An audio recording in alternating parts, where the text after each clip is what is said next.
Good morning. Good morning. Welcome to Obi Community Church, those of you who are here and those of you who are online. Thanks for being here today. We certainly do appreciate it. Hope you have a blessed time.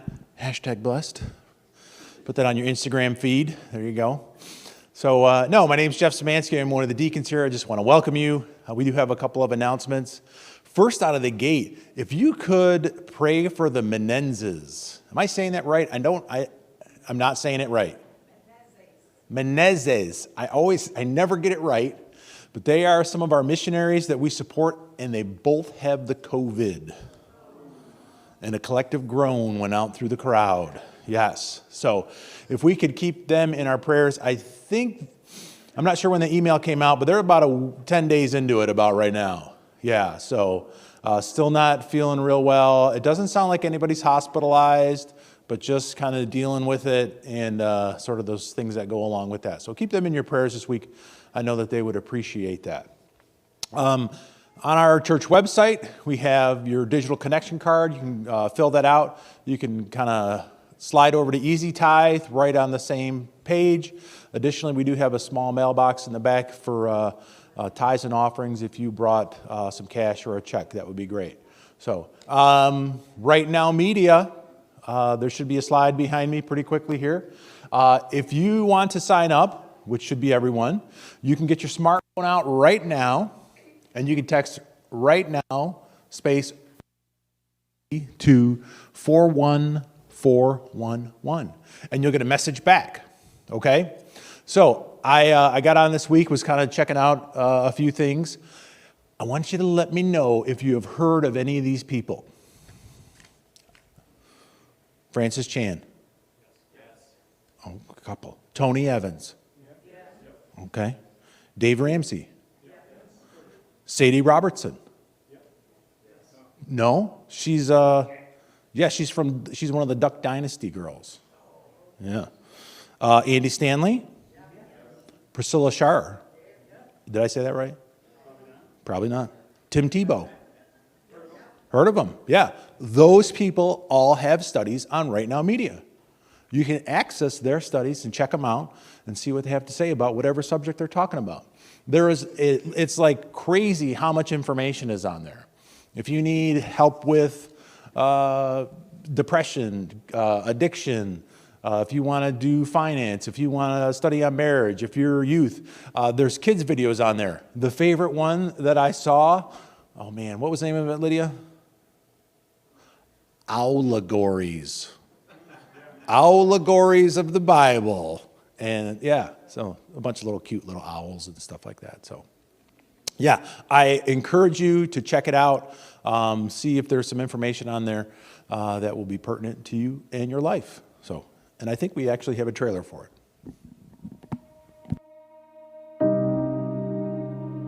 Welcome to our study of the Gospel of John. I have fallen in love with the work of Paul as I've studied the book of 1 Corinthians, and I believe you will too. This is where Jesus taught in Capernaum, and you have to understand this scene. The Lord is my shepherd. And over the next 6 weeks, we're going to look deeply into the 23rd Psalm. Right Now Media. It's for groups. It's for personal devotion. It's for parents. The bullseye of parenting is to raise children who become like Jesus. It's for kids. This is Phil. We're digging into the Bible, which, as we've mentioned, is more than just a book.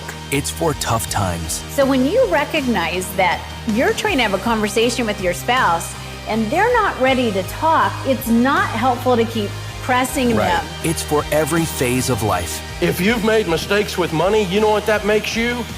Over 12. And now, it's yours. We've purchased a Right Now Media subscription for everyone in our church. So check your inbox for the digital invitation and download the app for instant access to thousands of biblically based videos. Get equipped. Get inspired.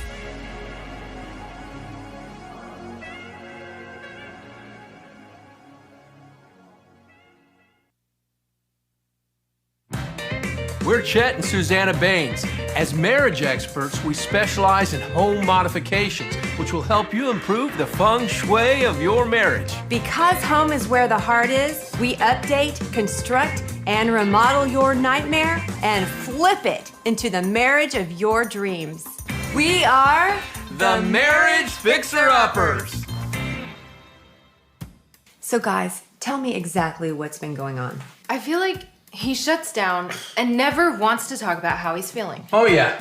We're gonna tear down that wall. Really open it up in here. Perfect. That's what I want. She doesn't understand the pressures I have at work. It's a lot to bear, and I have to do it on my own. You definitely have a load-bearing issue, that's for sure. But don't worry. Huh. Where's that stud? Exactly. Where's the stud I married? The one that Here we pursued go me? again, talking about how I've let myself go. I You know how many didn't say wads I do? that. I do like Oh, 3 looks like wads. you're gonna have to get started right away. Hey! Huh, looks like you got shiplap under here. You know, your marriage is kind of like this new light fixture I just installed. Well, it's actually like this light bulb. You get what I'm saying? Are you saying I need a new light bulb? What? No. Your marriage just needs a little spark. Are you even an electrician? No, it's just anecdotal marriage analogies. That's what counts. What in the world is that? Those are the new his and her toilets. You see, marriage is about opening up and sharing everything together. We like to call it sharing our marriage bowels. A couple that goes together grows together. So guys, we don't have a lot of money left in the budget. It's starting to sound a little bit like our marriage. Am I right? No. But with the leftover money, you have one of 3 options to choose. Number 1, we have a beautiful walk-in closet for the master bedroom. Here we have a man cave with theater seating. That one sounds good to me. Just like you to think about yourself. Oh, come on, guys. This is about talking, listening, making a decision together. And number 3, a brand new in-ground swimming pool. Yeah. That sounds like a nice compromise. Why is Chet shirtless? Well, I have a pool company, too. Just got my chest waxed. Walk-in closet sounds great. Are you guys ready to see the latest addition to your lovely home? Yeah. They are sure to bring this marriage back to good. Ta-da! What is this? It's a dog. Hey.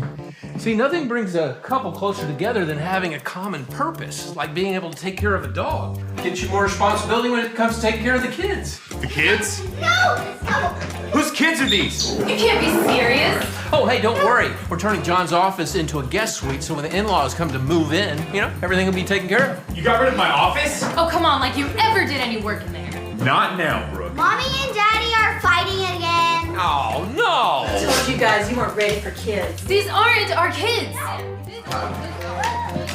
Well, it looks like our work is done here. Good job, honey. Yeah, there's a lot of potential there.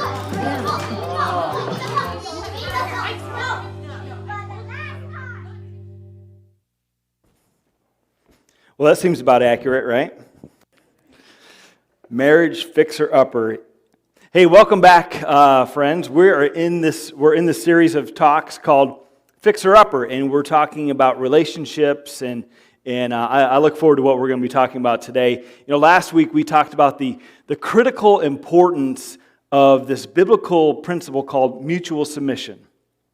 Mutual submission, which comes from Ephesians 5:22, which says this: submit to one another out of reverence for Christ. Submit to one another out of reverence for Christ. Remember, we talked about mutual submission and how we need to be going towards the same thing, and specifically what we need to be going towards is Jesus, not just towards our own goals or in separate directions, but we need to mutually submit ourselves and go towards Jesus. And this week and next week, we're going to talk more specifically about husbands and wives, men and women.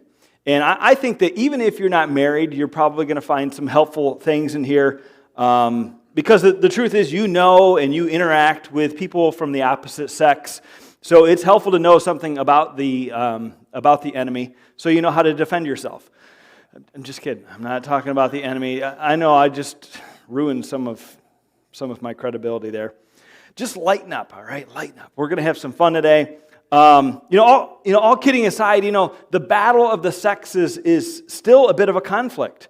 between male and female gender roles. And the truth is, it goes back much further than the 1960s and 70s. It really goes all the way back to the Garden of Eden in Genesis chapter 3, and we'll talk a little bit about that next week. But the reality is we live in a culture that downplays gender.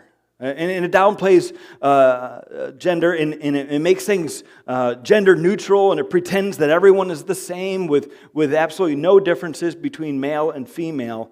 But can I tell you something? And this may come as a news flash, and I'm not trying to start some type of a controversial argument here, but the truth is men and women are different. Let's close in prayer. And you came for some new information, right? And that's what I get. That's all I could come up with. All this study this week, and that's what I came up with. But really, men and women are different. We have been created and designed by God differently. We see things differently, and certainly I have no intentions of sharing all of the differences between men and women because I love my job and I'd like to keep it. But there are some things that I think are so crucial for us to understand about the differences between men and women. And you need to know that this is a good thing. Our differences are a good thing. So I thought I'd share just a few of them just to kind of get us rolling. Did you know that women have a better sense of smell than men? Did you know that? Some of you had no idea. Better sense of smell. But to kind of balance things out, I don't have any scientific research to back this up, but I think men smell more than women. This is true. And I won't describe all the smells a man can make, but you get the idea. So actually, ladies who have the better sense of smell, joke's on you. So just saying. Moving right along now. Another difference between men and women is women typically are more likely to be caregivers than men. And you probably know that is true. Men, when they see a child get hurt, they're more like, come on, get up, walk it off, rub some dirt on it, let's just kind of get moving. And not so much with the ladies, but men, on the other hand, if women are caregivers, men, on the other hand, are often seen as risk takers, right? Isn't that true? This is why men say things like, well, you only live once. And men say things like, what could possibly go wrong? Right, Andy? Men say, like, you dare me? Stuff like that. And usually none of those phrases lead to anything good, by the way. Just thought I'd point that out. By the way, I have some pictures that kind of back this up. Isn't this awesome? I love this. You got to trim the hedges. I think that's a great way to do it. How about this next one?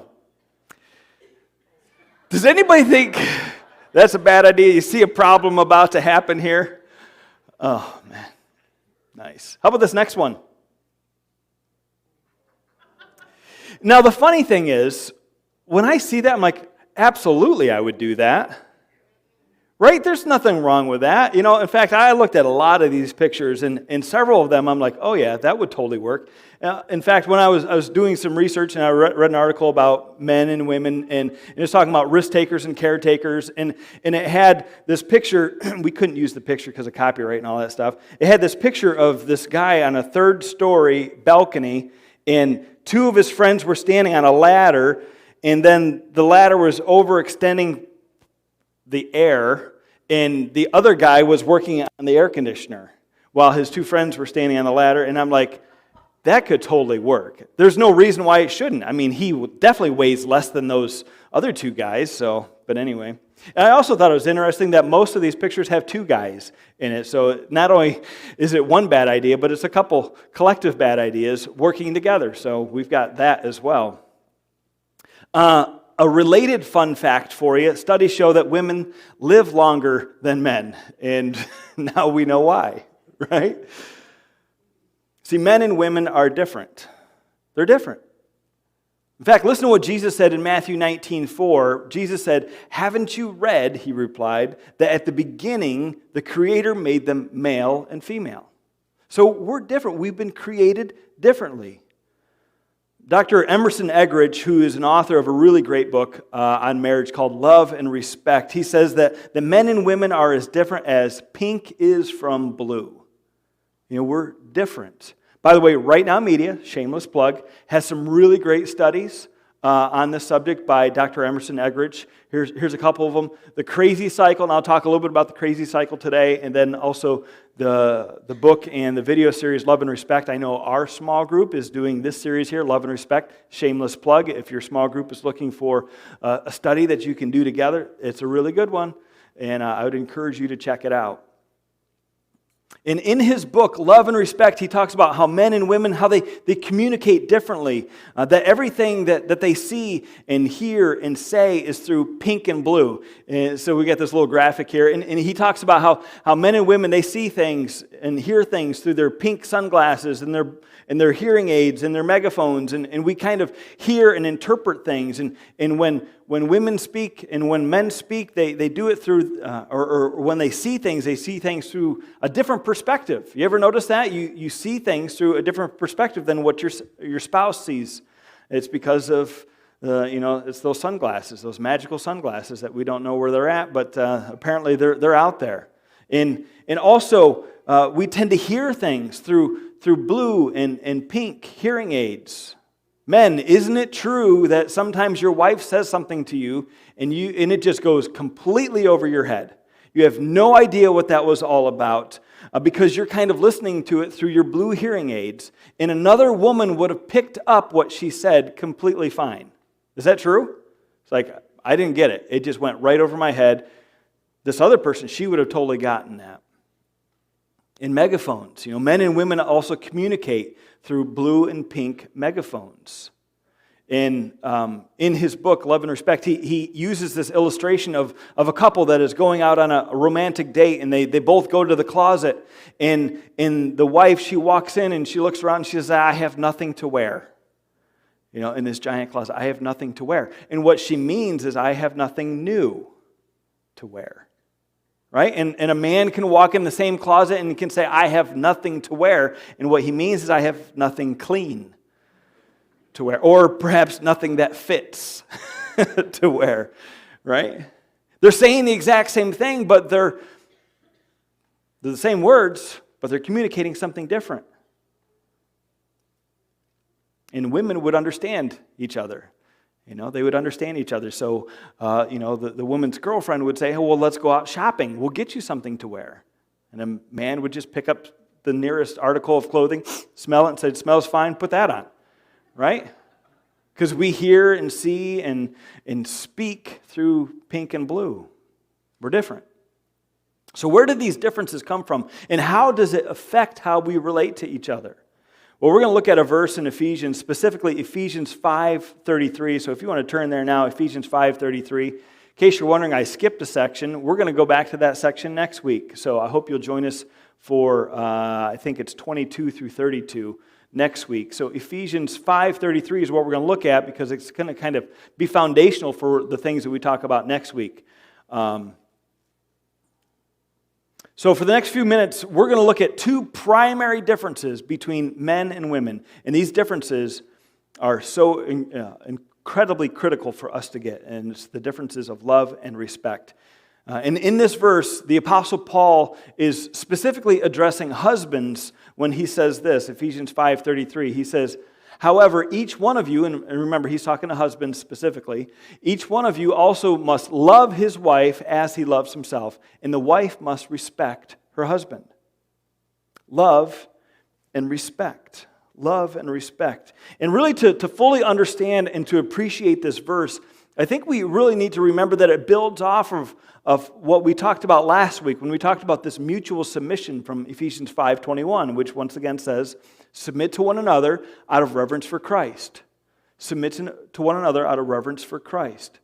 And mutual submission says, listen, in this relationship, you're the priority. You first. Hopefully you've had the opportunity to practice some of that this past week.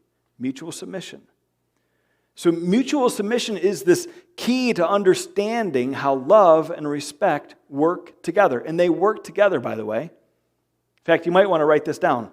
Love and respect don't compete with each other. They complement each other. Love and respect, they don't compete with each other. They complement each other. See, it's okay to have some differences. It's okay to not be the same.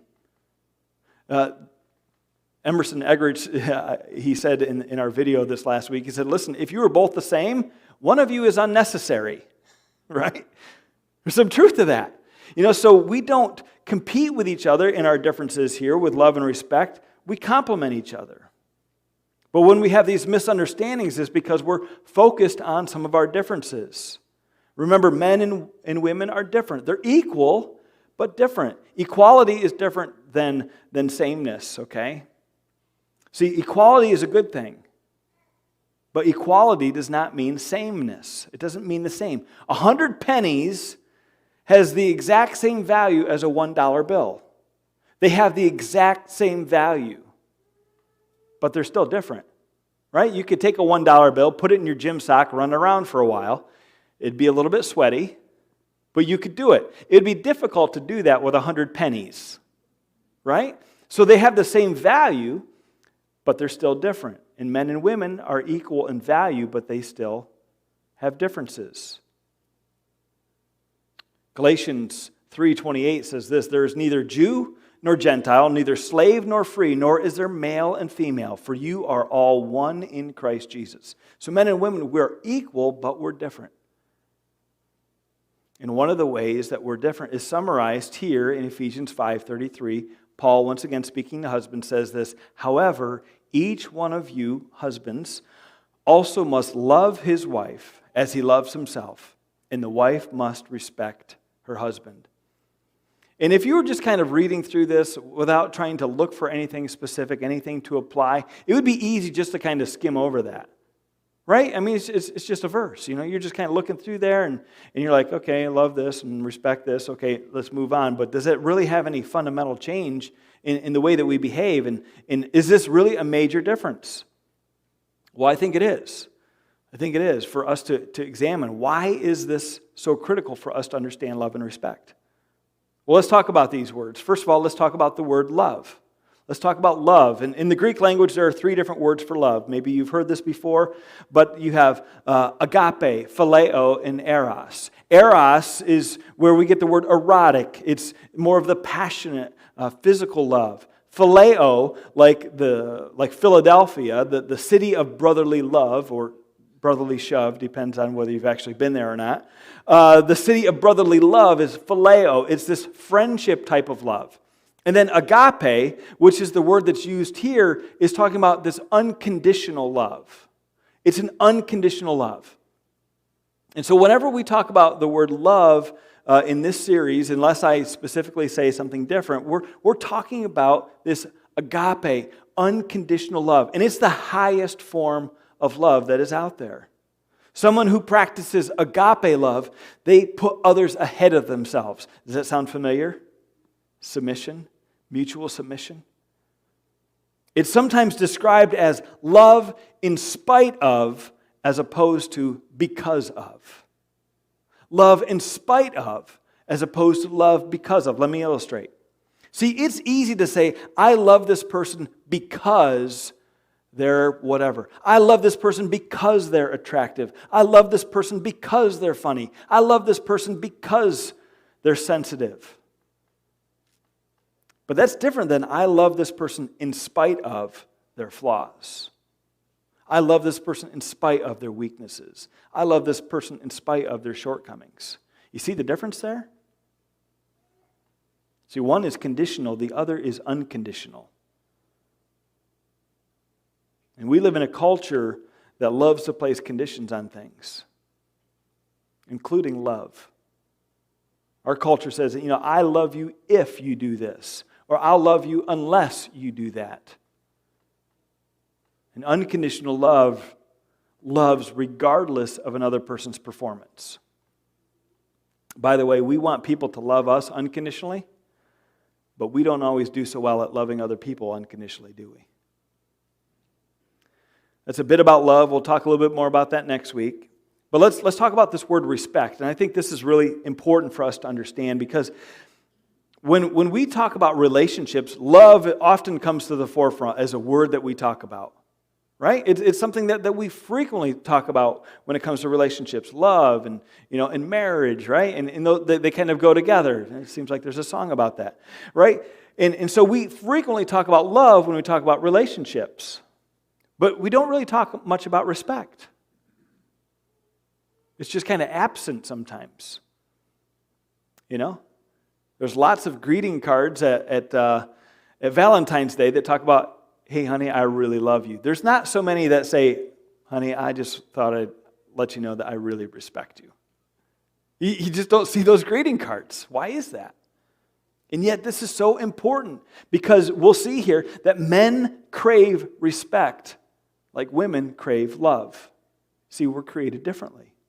Love and respect. So let's talk about respect. And as we talk about respect, I want us to rethink. And I want us to think in terms of unconditional respect. Like, well, that doesn't seem fair. We don't have a problem talking about unconditional love, but when have we ever talked about unconditional respect? You see where I'm going with this? Unconditional love and unconditional respect. It's this mutual submission that kind of comes together. But the idea of unconditional respect seems like a foreign concept to us. It really does. Because we think of respect as something that is either earned or lost. Isn't that true? That's why we say things like, oh, I lost all respect for that person when they did this, when they screwed up. I lost respect for them. Or we say things like, respect can't be demanded, it must be earned.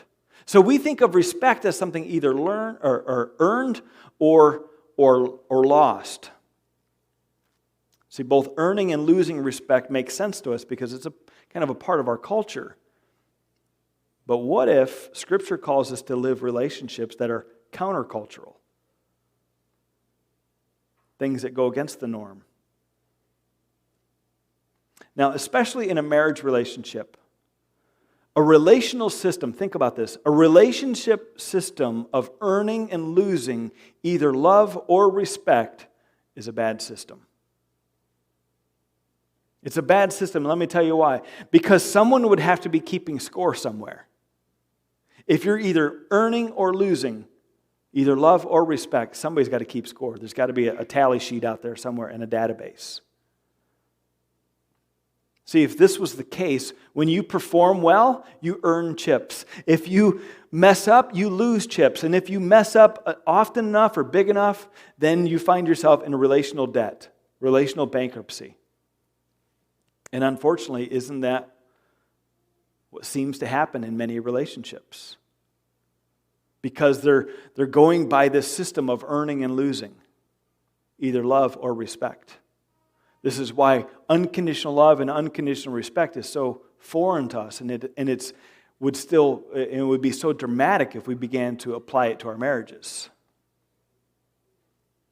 But unfortunately, what happens all too often is we are keeping score and we drag out our list of offenses when we are wronged or when we're hurt. And even when mild offenses occur, things spin out of control quickly in what Dr. Emerson Eggerichs refers to as the crazy cycle. Go ahead and watch this video about the crazy cycle. Meet Brad and Jessica. They've been married for a while now, and like many couples, they don't always see eye to eye. They love each other, but conflicts arise and small misunderstandings escalate into what seems like a never-ending back and forth. Soon they're feeling angry, hurt, and resentful. They sit alone and wonder, how did we get here? Welcome to the crazy cycle. We all know that we should love our spouse, but many of us are unaware of the specific needs that God has built into men and women. He created women with a deep longing to feel loved. And in men, He put a strong desire for respect. When a husband doesn't feel respected by his wife, he reacts in unloving ways. And when a wife doesn't feel loved, she responds without respect. It's the crazy cycle. Our needs aren't met, So we respond negatively, hoping somehow it will change our spouse for the better. And a loving relationship descends into strife and distrust. Fortunately, God shows us a way to resist this downward spiral. In Ephesians, husbands are commanded to love their wives, and wives to respect their husbands. And just as Christ loves us unconditionally, we are to give love and respect at all times, whether we feel our spouse deserves it or not. As we put them first, we begin to recognize that their complaints are often a plea for love or respect. We trust that they are good-willed people, that even in moments of anger or selfishness, they want the marriage to flourish. This is how we end the crazy cycle, with a conscious commitment to love our wives, to respect our husbands no matter what. Brad and Jessica may not always see eye to eye, but they've broken out of the crazy cycle by living in accordance with God's good design.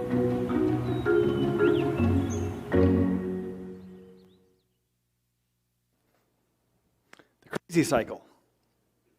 The crazy cycle. Craziness is when you do the same thing over and over again, expecting different results, right? You ever gotten into a fight where you just like, I'm just going to keep going and see where this, and it doesn't end anywhere good.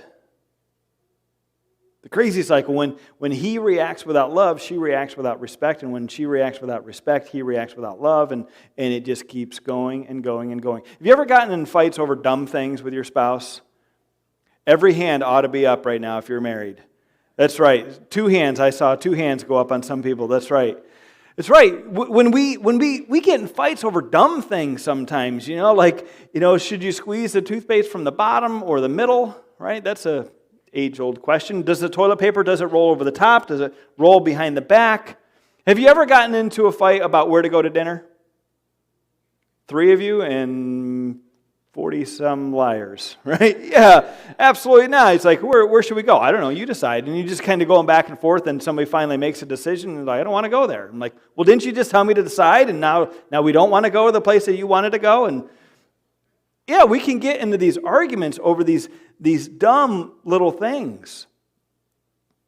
And what starts out as a peaceful evening, how many of you have ever had a peaceful, you don't have to raise your hand. You've ever had a peaceful evening, some of you are like, no, I haven't. Let me finish. Have you ever had a peaceful evening that started out that way and then it just turned into a disaster? Because, what was that? Thanks for bringing that back up. That's right. Yeah, and it just starts out peaceful, but it ends in a tornado in a hurry. And how did that happen? And it complete with eye rolls and voice impersonations. How many of you do you don't have to, the voice impersonation? Well, if you wouldn't, and you're just kind of going back and forth, and you really get yourself in trouble when you use that same impersonation for somebody else that you both mutually don't like. It's like, whoa, did you just use that voice for me? Yeah, anyway, maybe I'm the only one that has ever struggled with this. Perhaps not. Or did you just huff at me? I can start an argument just with that, If Rita, just goes, I'm like, did you just huff at me? Like, what did I do? And then all of a sudden, I didn't huff at you. Why did you assume I huffed at you? And it could just get bad in a hurry. Why is that? And here's the thing. Once it starts, it's hard to stop. Once that argument and that crazy cycle begins to spin, it can be hard to stop. You're fighting for the last word, to see who can win, to prove the other person wrong. And in those moments, what you're trying to do is you're trying to force a submission out of the other person. I'm right and you're wrong. You need to apologize. It's like 2 MMA fighters that are wrestling back and forth, trying to force a submission out of their opponent. They're trying to force a tap out. And unfortunately, that happens in marriages, and sometimes that very phrase is used. I'm tapping out. I quit. I give up. They think that that's the only way to end this type of a cycle, is to just give up. No wonder mutual submission is such a key ingredient to healthy relationships. Because with mutual submission, nobody's losing. In fact, both win in the relationship. See, without love, she reacts without respect, and without respect, he reacts without love, and without love, he reacts without respect, and it just kind of goes on and on and on and on. And the reality is that women crave the love that their husbands are withholding from them in that moment. And the opposite is also true. Men crave the respect that their wives are withholding from them in that moment. Because we've been designed by Almighty God for love and respect. Again, Ephesians 5:33. However, each one of you, husbands, also must love his wife as he loves himself, and the wife must respect her husband. Interestingly enough, there isn't any commands in Scripture for a wife to agape love her husband. That's because that's a part of her nature. It's, generally speaking, it's a part of a woman's nature to nurture, to be sensitive and to be compassionate. That's why moms rush over to a child that falls, while men sometimes will laugh first and then check to make sure they're okay. You laugh because you know it's true. See, God has designed women for agape love. Men, on the other hand, have been designed to thrive and to value respect. In one national study, 400 men were given a choice between going through two different very negative experiences. They were asked this question. 400 men were asked, would you rather be left alone and unloved in the world, or be made to feel inadequate and disrespected by everyone? And 74% of men said that they would prefer to be alone and unloved than to be made to feel felt inadequate and disrespected. Let that sink in for a minute. 3 out of 4 men said that they would rather live life unloved than disrespected. It's interesting, isn't it? Love and respect. Men have been designed by God and wired by God to crave respect, and women have been wired and designed by God to crave love. Titus 2 talks about these two foundational relationship elements as well. Titus 2:1 says this, you, however, must teach what is appropriate to sound doctrine. Teach older men to be temperate, worthy of respect. Okay, so that's an important thing that the guys we should do. We should be worthy of respect. However, just a quick little caveat. Unconditional respect means that even if we're not worthy of respect, we should still respect each other. Okay? He says that you should be worthy of respect, self-control, and sound in faith, in love and endurance. By the way, that word love that's used there is the word agape love, unconditional love. So this is something that needs to be taught, that we need, because it doesn't come natural to us. So we need to be taught all of these things, including how to love, how to have this unconditional sacrificial love. All right? Verse 3 says, likewise, teach the older women to be reverent in the way that they live, not to be slanderers or addicted to much wine, but to teach what is good. Then check out verse 4. Then they can urge the younger women to love their husbands and children. But when you look at this, the word love that is used here for wives is the word phileo. It's a completely different word. Phileo, this brotherly love. It's more of a respectful love. Did you catch that? Two completely different words. Unconditional love and this respectful love. This is why it's so important. It's because in the daily wear and tear of life, when things aren't going the same way as they were when you were dating, when the honeymoon phase is over, when things aren't turning out like they do in the movies and like they do in Hollywood, wives are in danger of becoming so discouraged that they may lack phileo love, that not only loves her husband, but also really likes him and respects him. And husbands, over time, if we're not careful, we can drift away from this agape, sacrificial, unconditional love that we should have for our children or for our wives. So you see this unconditional love and this unconditional respect means that we need to show love and respect in spite of each other's weaknesses, not because of each other's strengths. By the way, do you know who models that perfectly for us? A Sunday school answer will do fine here. Jesus.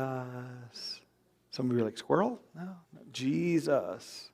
Jesus models this for us. I've quoted this verse often, but it is so essential for us to grab. Romans 5:8 says, "But God demonstrates His own love for us in this, that while we were still sinners, Christ died for us." First of all, God demonstrates His love. He doesn't just tell us that He loves us. He shows us. He proved it in the most sacrificial way possible. He demonstrates His love for us, and He does it, or did it while we were still sinners, when we were still messed up. He didn't wait for us to get our act together and then start loving us. And that's why, as we read through Ephesians and what we talk about next week as well, you'll see that Jesus over and over again is the model for both husbands and for wives. Unconditional love and unconditional respect. You see, men and women, we've been designed differently, and that's a good thing. But when we don't know how that design works, and worse yet, if we ignore God's design, it's going to lead to frustration and ultimately disaster if it goes unfixed, which is why we need a fixer-upper. It's like the peak at the top of our houses. It begins with that mutual submission to Christ and to each other. It's this unconditional love and unconditional respect that come together there. So how do we do this? How should this affect our relationships and how we live? I'm going to give you a list of things, okay? I'm going to talk to wives first, then I'm going to talk to husbands, okay? So wives, here's a little fixer-upper tool for your toolbox, all right? Here we go. Here it is. Wives, respect is the key to motivating your husband. You want to motivate your husband? Respect is the key to motivating your husband. See, men are inspired towards greatness, to gain approval and to gain respect. It's the way we were wired. We try to impress women, even to the point of our own bodily harm. We'll try to impress somebody else because we're trying to gain respect. This is why men try to be big and strong. Women don't typically want to be big and strong. They want to be small and pretty because they want to be loved. See, women are typically more focused on appearance while men are focused on performance. It's love and respect all over again. So respect is the key to motivating your husband. So this week, look for some ways to show respect to your husband. By the way, many of these things I'm going to share in both lists. They can go both ways. But here's one. And this isn't in order of importance. Here's one. Number one, you can tell him something that you admire about him. Tell him something that you admire about him. This shows that you respect him in the things that he is and the things that he does. So tell him something you admire about him. Number two, ask him about his day. Ask him about his day. See, men typically find fulfillment in their work. So ask him, hey, what did you accomplish today? Number three, compliment him often. Yes, I came up with a list. I'm just kidding. I didn't come up with a list. I looked this up, all right? This is hypothetical. It's not me. I'm not in it for the compliments. Compliment him often. But listen, when you catch him doing something right, let him know, and he's more likely to do it again. It's the principle of rewarding behavior you want repeated. So look for ways to reward that behavior that you want repeated. That could be its own list right there. Number four, avoid criticizing him, especially in front of others, kids included. This is a big one. Criticizing unnecessarily shows disrespect. It doesn't mean that you don't work on things that need to be resolved, but if this is a constant criticize, I think there's what's it called, nagging? I've heard of this. I haven't experienced it, but I've heard of it. So avoid criticizing, especially in front of others. Number five, this is a huge one. When in doubt, err on the side of grace. When in doubt, err on the side of grace. And this is a biggie because this one, I believe, will often stop the crazy cycle before it even begins. I'm just going to assume the right thing. I'm not going to assume the wrong thing. So this week, wives, practice unconditional respect, not because of all the wonderful things about your husbands, but in spite of his shortcomings. Show respect. Not because of, but in spite of. Okay? Husbands, it's your turn. Here's a little fixer-upper tool for your toolbox. Husbands, love is the key to motivating your wife. They want to be loved. They want to be loved even more so than respected. It doesn't mean that we don't respect them, but they crave love. You know, I read this a while back, and it says that women want to be cherished as a princess, not revered as a queen.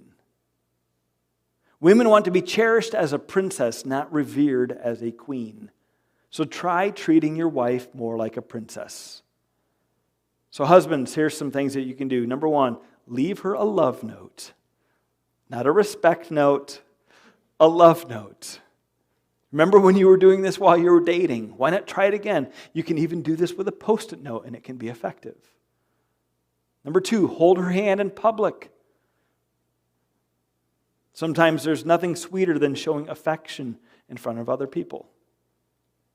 Number three, remember or remind her that she's beautiful. Remind her that she's beautiful, and you can't tell her enough. Remind her that she is beautiful. I know I really need to work on that one, and I have a beautiful wife, and I think you would all agree with me, or else, right? And I don't even have to lie about it. Yeah, right? Just remind her that she's beautiful. Number four is be the first to say, I'm sorry, and mean it. And say, I'm sorry. Will you forgive me? Not sorry. There's a difference between sorry and I'm sorry. Will you forgive me? See, men, we can be stubborn, so lead the way in sincerely apologizing when you mess up. And number five, same on both lists, when in doubt, err on the side of grace. When in doubt, err on the side of grace. I put it on both lists because I think it's so crucial, because we can prevent a lot of turmoil if we would just learn to let some things slide, or to assume the best in somebody else, to assume the best, to assume that she didn't just huff at me. Did you just huff at me? I'm just going to assume that there was no huffing involved, right? That's something different, right? So this week, husbands, practice unconditional love, not because of all the wonderful things about your wives, but in spite of her shortcomings. See, husbands, when you feel disrespected, it's not natural for you to be loving in return. So you must learn to love her as an act of obedience to Christ. And wives, when you feel unloved, it's unnatural for you to be respectful in return, but you must respect your husband as an act of obedience to Christ. So husbands, don't say, I won't love that woman until she starts respecting me. And wives, don't say, I won't respect that man until he starts loving me. Remember, marriage is not 50-50. It's not when he performs or she performs, then I'll perform. It's 100%, 100%. It's unconditional. Unconditional love and unconditional respect. You know, next week we'll talk more specifically about the roles of love and respect and how they play out in our relationships. So I hope you'll join us again next week. Why don't you stand? Let me pray for you. God, we thank you so much for your incredible love for us. God, I pray that you'd help us, because there's some of these things just don't come natural to us. So help us with our shortcomings. Help us that we would choose to do the right thing, even when it's difficult, even when it doesn't come natural. Help us to pursue both love and respect in our marriages. And help us to be reminded that you have demonstrated that first and foremost to us. So God, that we'd follow your example. And that, God, that you would restore and repair marriages that are broken. And, God, that you would draw us closer to each other, and that you would just strengthen us so that we can be an example to a watching world. We thank you. We love you. In Jesus' name, amen.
once was crowned with thorns is crowned with glory now.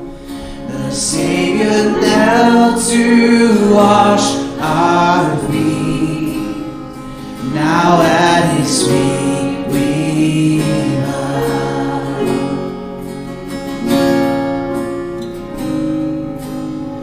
The one who wore our sin and shame, now robed in majesty, the radiance of perfect love now shines for all to see.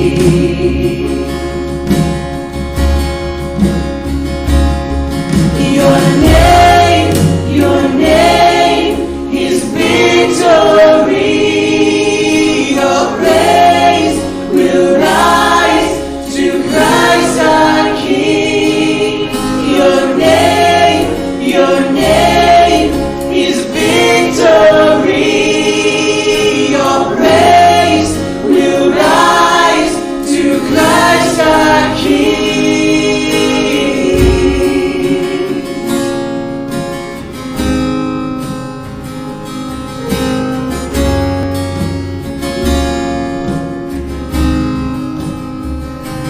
Fear that held us and now gives way to Him who is our peace.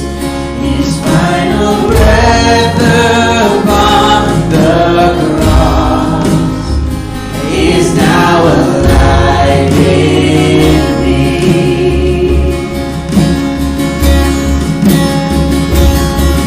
Your name is victory.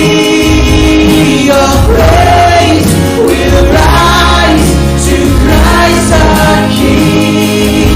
Your name is victory. Your praise will rise to Christ our King.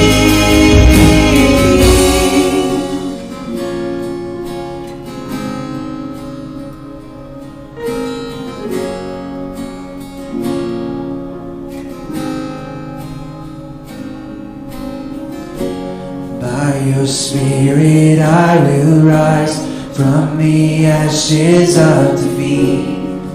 The resurrected King is resurrecting me. In your name I come alive to declare your victory. The resurrected King is resurrecting me. By your Spirit I will rise from the ashes of defeat. The resurrected King is resurrecting me. In your name I come alive to declare your victory. The resurrected King is resurrecting me.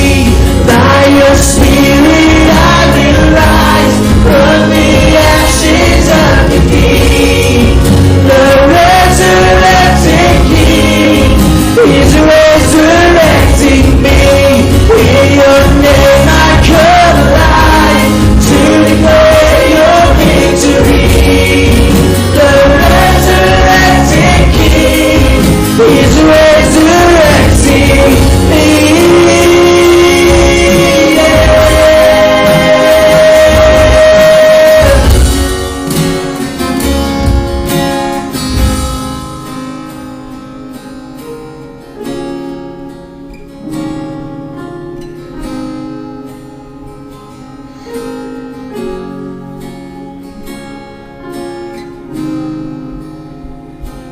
Too much soldiers watched in vain, was borrowed for 3 days.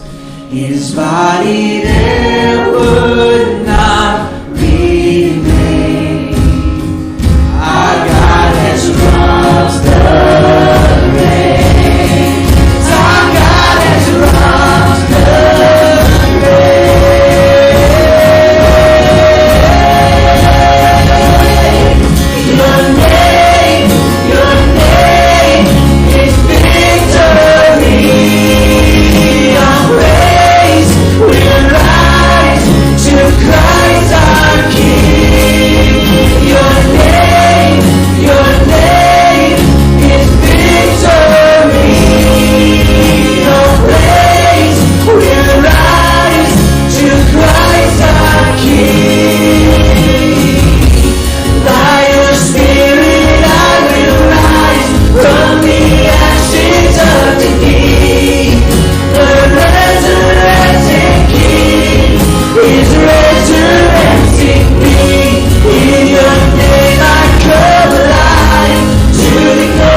reflect on some of these songs that we're singing and connecting it to what we're learning.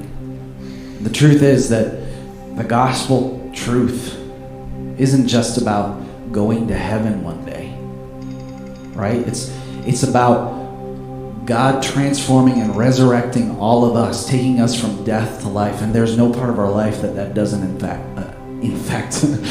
affect. So our marriage is, someone looking from the outside in, the church should be the most healthy place for marriage and relationships that there is, because we have a new blood flowing in our veins. We have new resurrection life that is constantly, not just this one time when I said a prayer, but constantly renewing us. And that's for me too, as someone who is single, as I think about the relationships in my life, that God is never not breathing into those. I pray that for our church and for God's church, that He would just continue to wake us up, that we would not just worship Him because we have a resurrection life, but that resurrection life is not touching. There's no part of our life that's not touching. That the way we have perceived His love towards us, that we would extend that to others. The way that He has valued us, that He has respected us, that He hurt Himself so that we could live in this resurrection. As we sing this last song, if any of you just need prayer, we have people up front who will be coming up front who would just love to pray with you about anything. And as we sing this last song, let's just reflect on how Christ has loved us. This is an old and familiar song, and I just love the description that the writer put here. Love like a hurricane, I am a tree. I don't know about you, but we've had some pretty strong winds lately, and a lot of trees have blown over. And I think that might be an appropriate response to God's love, to be no longer standing, to stand in the aftermath and realize that He paid it all and He withheld nothing from us. So let's love each other that same way. Let's sing this together.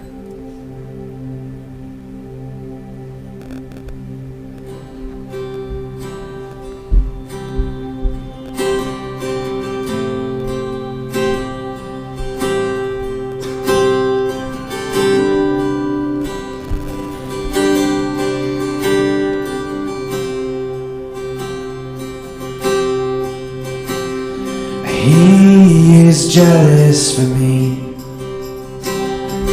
loves like a hurricane. I am a tree bending beneath the weight of His wind and mercy.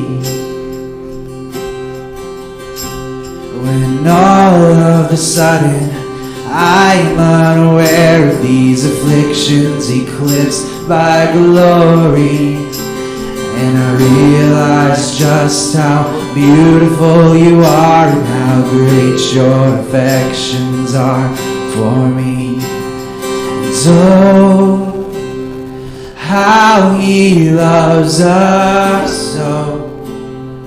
Oh, how He loves us. How He loves us so. He is jealous for me, loves like a hurricane. I am a tree bending beneath the weight of His wind and mercy. When all of a sudden I am unaware of these afflictions eclipsed by glory, just how beautiful You are and how great Your affections are for me. So, how He loves us so. Oh, how He loves us. loves us so. Now he loves us. Oh, how he loves us. Oh, how he loves us. Oh, how he loves us. Yes, he loves us. Oh, how he loves us. Oh, how he loves us. Oh, how he loves us. Yes, and we are his portion, and he is our prize.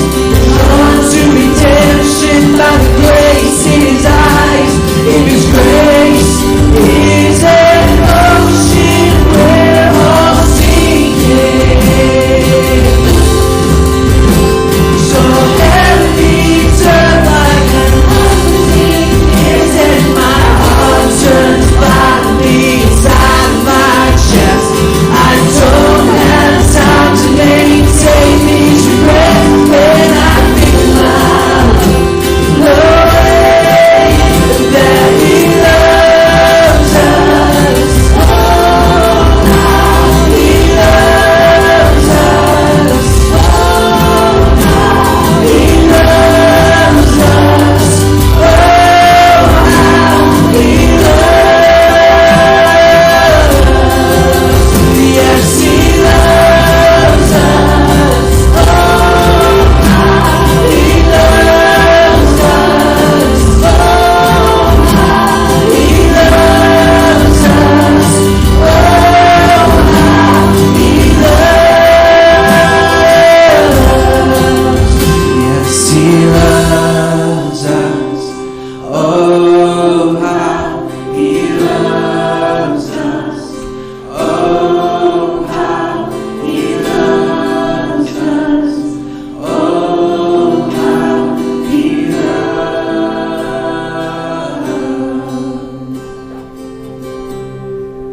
God, we thank you that you have loved us more deeply than we have ever realized. We thank you that you have treated us with more grace than we've ever realized, and mercy, Lord. That we stand as a resurrected people. That our reality is we have new life and we have your blood. Lord, I pray that as we come to terms with your gospel, with your good news, that we would allow it to affect every part of our lives, every relationship, that we would see it through your lens, that we wouldn't just stick to our defaults and the lens that we have just been ingrained in us, but that we would trade our pair of glasses and our pair of hearing aids and our megaphone for yours. We thank you for the differences and for just the reminder of how you have created us with needs. We pray that as we see the needs of those around us, that we would see Jesus in them and that we would be Jesus to them. We thank you for how you are meeting our needs and how you are loving us. Pray that you would just enable us supernaturally to do that in return for those around us. We thank you and we love you. In Jesus' name, amen.